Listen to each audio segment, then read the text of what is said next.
Audio Jungle. Reels rolling. Number 23. Good day, everyone. We are the Group 7, and I am Angel Mugay with my members, which is Mark Lester Ugay and James Bertudaso. And our report tackles on the history of basketball. So, I know all of you are very familiar with this sport since mostly naman nato hilig mo duwa ang ani, especially sa mga boys. So, let's begin. Good day to each and everyone. My name is James C. Bertudaso. So here are the learning objectives. At the end of the lesson, you must be able to know the history of basketball and remember the important dates of the history of basketball. Let's start our introduction. The popularity of basketball in many ways and one of the most remarkable phenomena in the history of sports. In early December 1891, Dr. James A. Naismith, a Canadian physical education instructor at the YMCA Training School, or today we all known as the Springfield College in Massachusetts, USA, sought a vigorous indoor game to keep his students occupied at proper levels of fitness during the long New England winters. So we all know that basketball is very popular for today's era. So in December 1891, si Dr. James A. Naismith daw ang nag-introduce sa basketball. So siya ka PE instructor na nasa Springfield College. So, with an ordinary soccer ball, Naismith assembled his class of 18 young men, appointed captains of 9 players, and 18 them to the game of basketball. Naismith, who had outlined 13 original rules, dispatched the school janitor find 2 boxes to be fastened to the balcony railings at opposite sides of the gymnasium where they would serve as goals. So sa una daw, ang ilang pagpaagi sa basketball is composed of 18 young men. So each team had 9 players, both sides. So kung manadjud ka sa nila na ay isa ka team captain. So si James Naismith po na ang nag-outline sa iyang 13 original rules sa basketball. So sa una, ang first nga ring nila is fruit basket, which is gilansang kakibali sa wall sa pikas nga side by na kuan ra pod siya sa discover sa school janitor. So mao to gi-serve nila as the goal or the ring nila sa una, ang fruit basket. So the school janitor found out only 2 half bushel pitch baskets and the game was played with this. The pitch basket was later replaced by a metal rim with a net hanging below, and in 1906 people began opening and netting to let the ball fall through. So sa una, since ang sa una nga ring is kuan siya kanang fruit basket, so wala din sila buslot sa ilam. So mano-mano kang mukuha sa bola, hindi ma-shot na siya. So in early 1906, so mo na tong nanay naka-invent og usa ka metal rim mo or the ring nga puthaw mo na gamit sa karon, og ana pod siya net nga may bawa na pod nato nga og ma-shot ang bola og diretso na pod sa ubos so katagak. So the first basketballs were made from panels of leather stitched together with a rubber bladder inside. A cloth lining was added to the leather to support uniformity. So ang first bola sa una is na siya leather nga giporma sa sud sa bola, murag gisapawan siya sa sud. Tapos siya isa ka cloth nga gi-add para pud support sa bola o ma-uniform po ang iyang pagka-forma. So, ang bola sa una is kanang manumano pan means napay makita nimo nga tahi. Compared sa karon na uniform na kayo, di na wala kay makita nga ng tahi unsa lingin na pud siya kayo kay sa una is made of soccer balls pa man. So karon meron na ka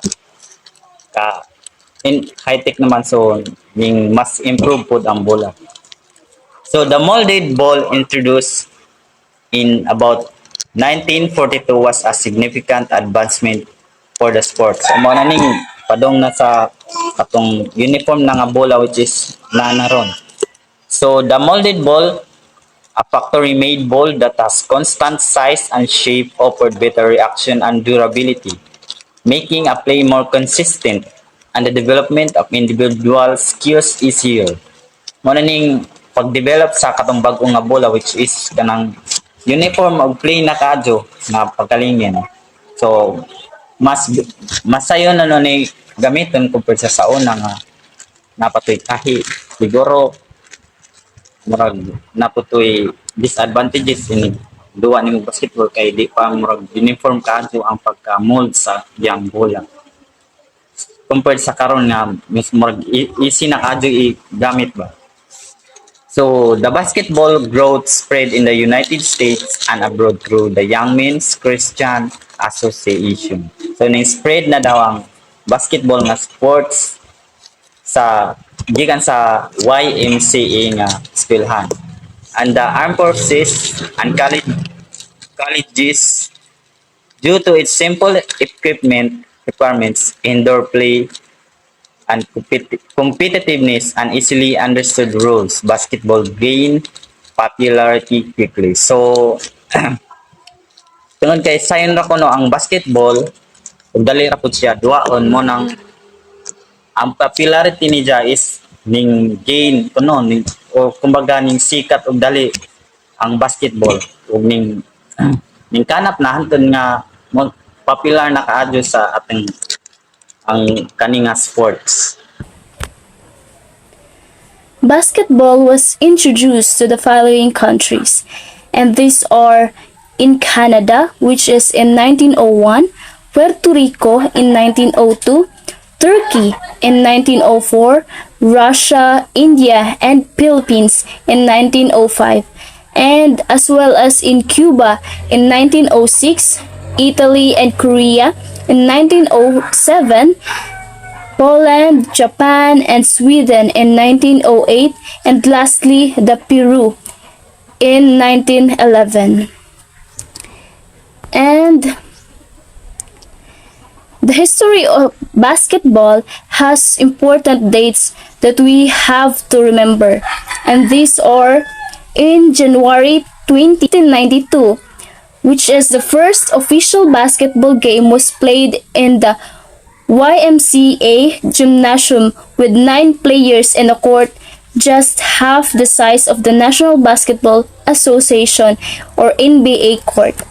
During this year, women's basketball began at Smith College when Senda Berenson modified Naismith's rules for women.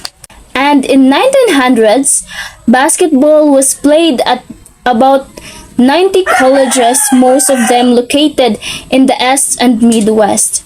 And in 1905, the National Women's Basketball Committee's Executive Committee on the Basketball was created by the American Physician Education Association. And in 1924, the International Women's Sport Federation included a women's basketball competition. And in 1929, the first women's AAU All-American teams was chosen. And in 1930, the first South American Championship was staged in Montevideo, Uruguay, with the host country winning the title. And in 1932, the International Amateur Basketball Federation or the FIBA was formed. The first international basketball conference was held in 1932. And in 1935, the first European Championship was played in Geneva, Switzerland. And in 1936, basketball was played officially in the Olympics. And I am Mark Lesser Ogay, and let us continue the history of basketball. In 1937, the first men's national championship tournament, the National Association of Intercollegiate Basketball Tournament, which still exists as the National Association of Intercollegiate Athletics or NAIA tournament, was organized. Next is 1946. The Basketball Association of America was formed. In 1949, the BAA becomes the National Basketball Association, NBA, from BAA to NBA. To date, the NBA is the top professional basketball league in the world in terms of popularity, salaries, talent, and eve of completion. Next is 1950. The first FIBA World Championship for men was held in Argentina. So remember that the first FIBA World Championship for men was held in Argentina during 1950.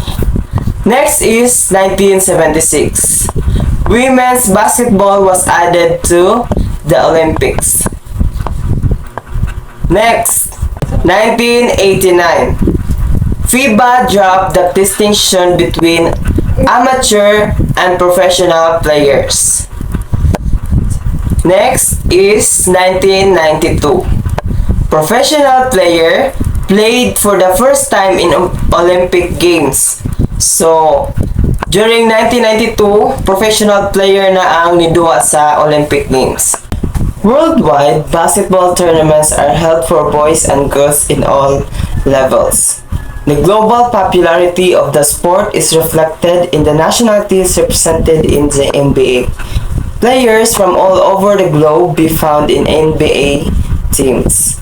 The all-tournament team at the two most recent FIBA World Championship held in Indianapolis and 2006 in Japan demonstrate the globalization of the game equally dramatically.